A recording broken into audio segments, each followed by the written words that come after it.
But they're all adjacent to my property, so I get one.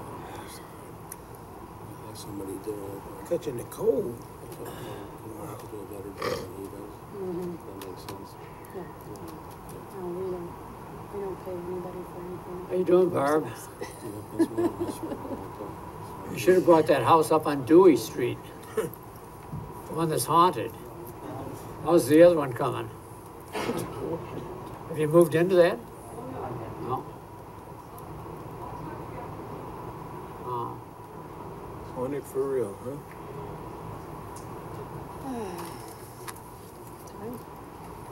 Yeah, I read this yesterday, and I go, wow, it's gonna be a show.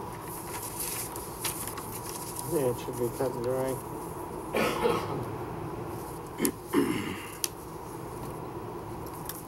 You all set, Ms. Secretary? Yes, we are. Okay, the meeting will please come to order. Good afternoon, everybody. This is a duly advertised meeting of the Joliet Zoning Board of Appeals. In our capacity, we hear petitions for relief from the strict provisions of the city ordinance. In matters of this type, the decision of the board is final. In respect, it does not go to the mayor or the city council for any further action. If you disagree with our decision, you do have recourse in a court of record. We also hear petitions for variations of land use. In matters of this type, we act as an advisory committee to the mayor and city council, making a recommendation either for or against it. The final decision on land use is made by the mayor and the city council. Secretary, please call the roll. Ms. Darling? Here. Mr. Graham? Here. Mr. Riggs? Here. Mr. Thompson? Here. Mr. Hennessy? Here. Okay, any request to vary from the agenda? No, Mr. Chair. Okay, petition 2017-49, Jesus Gomez. Is there a Gomez in the audience? 55. 55. What do we got? 55? Oh, what have I got here? 49, where did that come from? Previous meeting. Oh, here we go. Maria Ortiz. First petition. Forward. First petition is 2017-55. Applicant is Maria Ortiz, also the owner of the property. This is at 222 Union Street, a request for a front yard setback variation for a covered porch.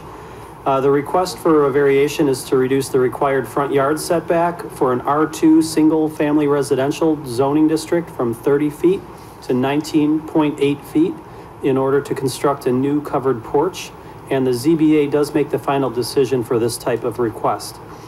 Under site-specific information, the lot is 54.2 feet by 140 feet, or 7,588 square feet, and it contains a single-family home that was built in 1896. The property is zoned R2. The petition was filed on September 12th of 2017. Surrounding zoning, land use, and character, to the north is single-family residential, zoned R2. To the east is 1 and 2 family residential, zoned R3. And to the south, single-family residential, zoned R2.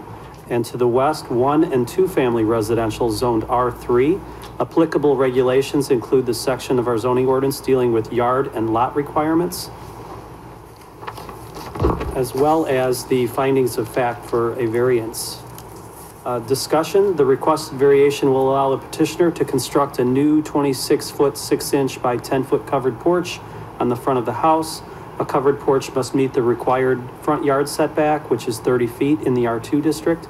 The current front yard setback of the house is 29.8 feet and thus does not comply. The petitioner wishes to add the 10-foot deep porch, reducing the setback further to 19.8 feet. Other homes on the block have open porches with similar setbacks, and a site plan and elevations are included in your staff report. Thank you, Mr. Chair. District President here. Want to come forward, please? Yeah, come up to the lectern, please. I must swear you in. Do you swear the evidence you're about to present is the truth under penalty of law? Yes. May I have your names and addresses? I'm Melina Rubio. Speak into the mic loud so we can hear you, honey. I'm Melina Rubio, and I live in 501 West Main Street, Joliet. Okay. ¿Dónde vive exactamente? Your name and address? ¿Dónde estoy viviendo ahora? Yeah. 328 Pleasant in Joliet. Okay, is there any comment you'd like to make on behalf of the petition? ¿Puedes dar un comentario en algo? No. She doesn't have nothing. Nothing to say. Okay, are there any questions by the board? ¿Tienes Any unas comments? preguntas, comentarios? No, just No, she doesn't. It's pretty routine, okay. Is there anybody in the audience wishing to speak in favor? Is there anyone opposed? What are you here for, Barb? Are you gonna oppose something? It's just a couple doors away. I just wanted to see what it looked like. Okay. Chair is gonna close petition to the floor and ask the board for discussion and a vote. I move for approval. The house looks nice. Doing a good job on it. Second. We have a motion and a second to approve the petition. Call the roll, please. Mr. Graham, Aye. Mr. Riggs, Aye. Mr. Thompson. Aye. Ms. Darling. Aye. Mr. Hennessy. Aye. Thank you. Thank you. Petition 2017-56, Patricia Sleek. Sell So petition number 2017-56, the applicant is Patrick Slake. Owner is also Patrick Slake. The location is 826 Westwood Avenue, and this is a request for variations to construct a single-family house. The applicant is requesting a variation to reduce the lot width and lot area for an existing residential lot that is in common ownership with an adjacent lot in order to construct a new single-family house. The ZBA makes the final decision for this type of request. Under site-specific information, the lot is 50 feet by 116 and a half feet, or 0.5 feet, for 5,880.8 square feet. It is currently vacant. The property is zoned R2 Single Family Residential. Petition was filed September 13th of 2017. Surrounding zoning, land use, and character. In each direction of the property, the neighborhood is Single Family Residential, zoned R-2. Under applicable regulations, the section of the zoning ordinance pertaining to nonconformities, yard and lot requirements, as well as the findings of fact for supporting a variation are included. Under discussion, the requested variation will allow the petitioner to construct a new 26-foot, 6-inch by 10-foot covered porch on the front of the house. The covered porch must meet the front I like the way it's laid out. Sorry, was there a question? No. Oh. Covered porch must meet the front yard setback requirement, which is 30 feet in an R2 district. The current front yard setback of the house is 29.8 feet. And the petitioner wishes to add a 10-foot deep porch. Is this from the other report? I actually think I'm rereading the wrong second page from the prior report. Yeah. Sounds familiar. So, do you have the same? Is this yours? Yeah, I'm still trying to figure out where this petition 2017-49 came from. Well, I apologize. That, what I just read, that last discussion item, you can strike that from the record. That pertains to the previous report. But what I'll do is I'll just summarize that the petitioner is seeking to combine the two, construct a single-family house, and he is combining these two lots. And if the petitioner wants to add to that, he's welcome to come up. I must swear you in, sir. Do you swear the evidence you're about to present is the truth under penalty of law? I do. May I have your name and address? Patrick Slake, 2405 Essington Road, Unit B. Any Joliet. comments you'd like to make? Yes, we're not combining the two lots. You own both of those, right? We own both, but my son, what we did is we bought a home at the sheriff's sale, and he's going to live in that house on the other side. So this was a home that was abandoned for 4 years, was red tagged. I met with the building department, came out, did a full inspection. We've totally gutted the house. We're at rough inspection basically right now. So my son is actually going to live in the house at 824. Now, these both have separate PIN numbers, so there is no combination of the lots right now.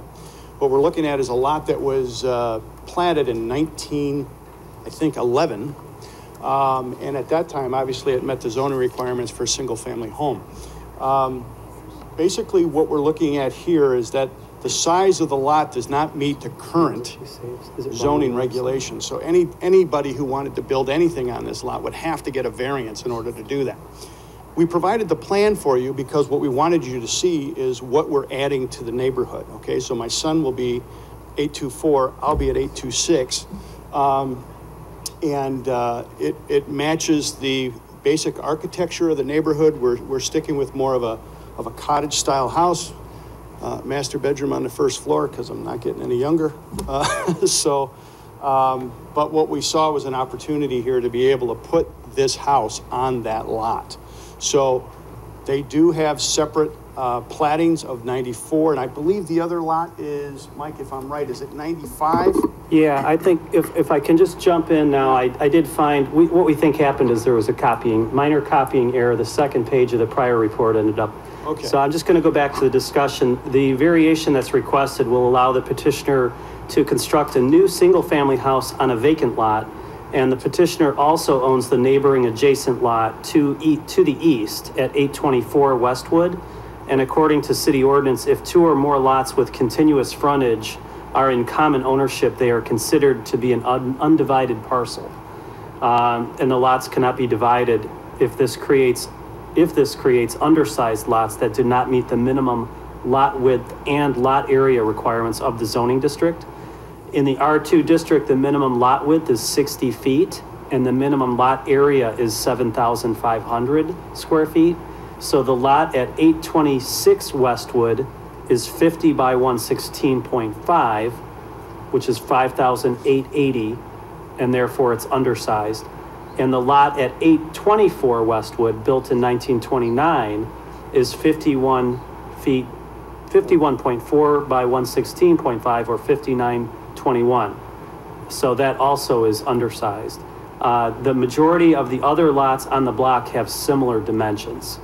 The proposed 24-foot by 40-foot 2-inch house will meet the required setbacks for the R2 district.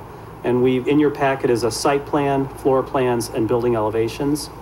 And this petition would not get heard by city council. So I apologize, that other part of a report that I read. Is this house are those two lots under one ownership now, or what you're talking about? No, my son owns 824. Is the house going to be straddling the two lots? No, it's two separate parcels, two separate lots. They each have their own identification of PIN numbers. They pay taxes separately right now. So it wasn't that it was one lot, and we're trying to cut it in half. They've already been parceled. Did you receive a copy of the aerial? Again, what I'm concerned about is, sometime in the future, if for whatever reason, future generation might want to sell that. Yeah. They're going to be, and everything is compatible as it is with you and your son. Could there be some legal problems down the road? Right, but there should not be any because each parcel has its own identification and lot number. So it's not an actual combination of property right now. It was up to the sheriff to decide if he wanted to sell them two separately or just sell them under one sale, and he sold it under one sale.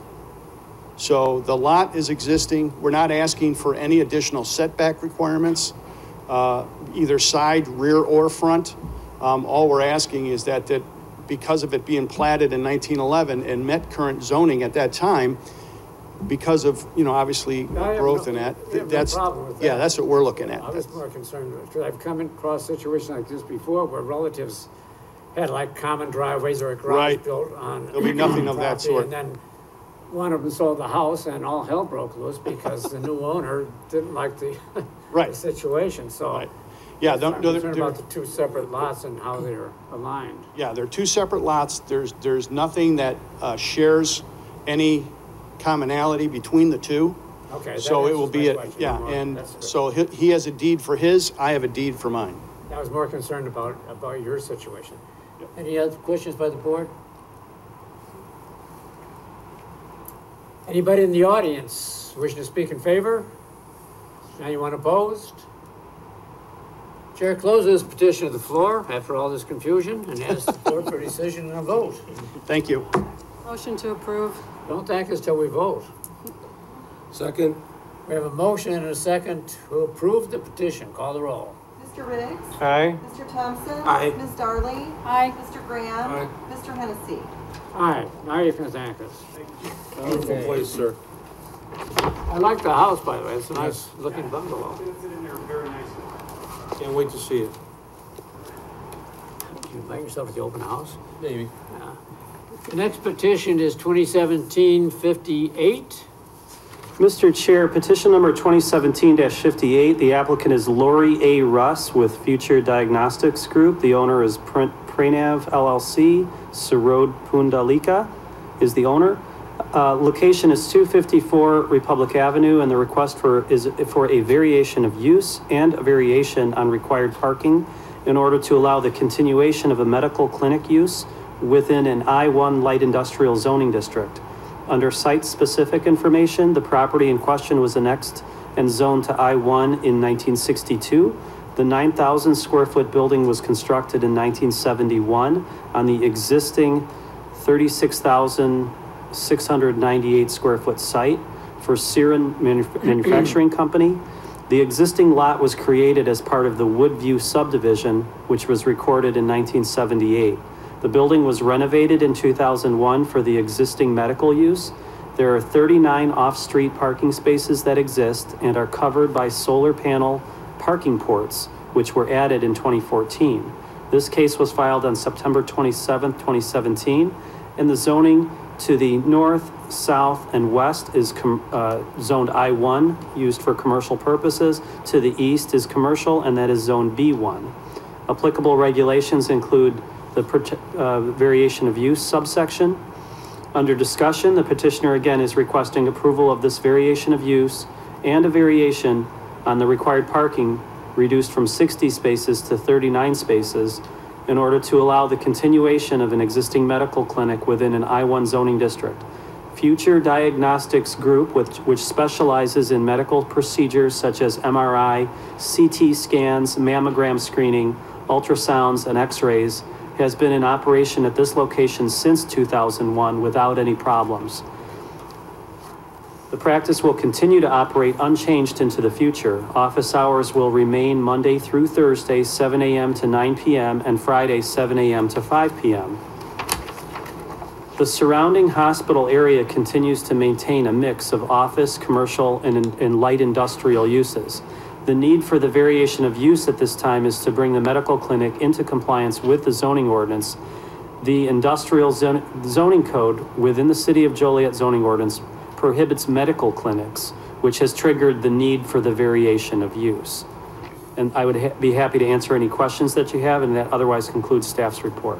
Okay, before we get going, there's, in our package, there's quite an extensive and comprehensive appraisal on this petition. I'm wondering is that relevant to the question before I will us? defer that question to the applicant, the petitioner, if you want to answer that. Yeah, come on forward. Let me swear you in. Do you swear the evidence you're about to present is the truth under penalty of law? Yes. Name and address, please. Lori Russ, 254 Republic, Joliet, Illinois.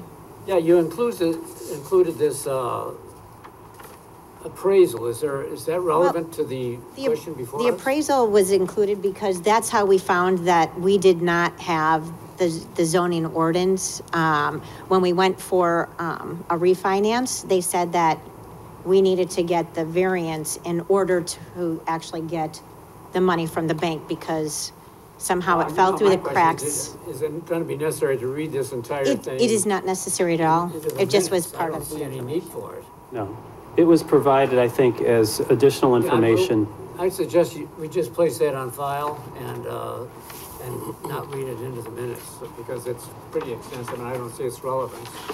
Okay, the other thing is, back in 2001, when this building was redesigned and everything, there must have been some building permits issued. I'm wondering why this wasn't taken care of at that time. So I was speaking to staff about this earlier. I was not here at the time, and I would have to defer to someone who was. But basically, what we believe might have happened is that they came in 2001 for an interior build-out permit, and at that time there should have been a sign-off from the planning division, and we don't believe that may have occurred.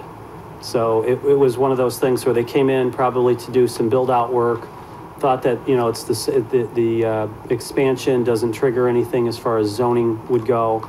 And in fact, it should have been reviewed and gone through the process at that time. Well, So this I is, probably should have asked this same so this is question house, years ago. yeah, so this, I think you were here too. this matter before you is I'm really just a trying to figure out housekeeping. if we goofed up or what we They did. come back to haunt us once in a while, don't they? And obviously, they've been there since 2001 without any parking or other issues. Okay, that's the end of my questions. Any comments you'd like to make, ma'am? No, I just wanted to make sure that we were in We got you compliance. totally confused? Okay, any questions by the board? This does go to city council, right? Yes, and I should have mentioned that. This, in fact, will go to council for final consideration. Final decision. Any comments, questions by the board? Barb, anybody in the audience wish to speak in favor? Anybody left that wants to oppose it? Chair closes petition to the floor and asks the board for discussion and a motion. Motion to approve. Second? We have a motion second to approve the petition. Call the roll, please. Mr. Thompson? Aye. Ms. Darling? Aye. Mr. Graham? Aye. Mr. Riggs? Aye. Mr. Hennessy? Aye. Thank you. Thank you. A motion would be in order to approve the minutes of the last meeting. All in favor signify by saying aye. Aye. All those in favor of adjournment signify by saying aye. Aye. Meeting is adjourned.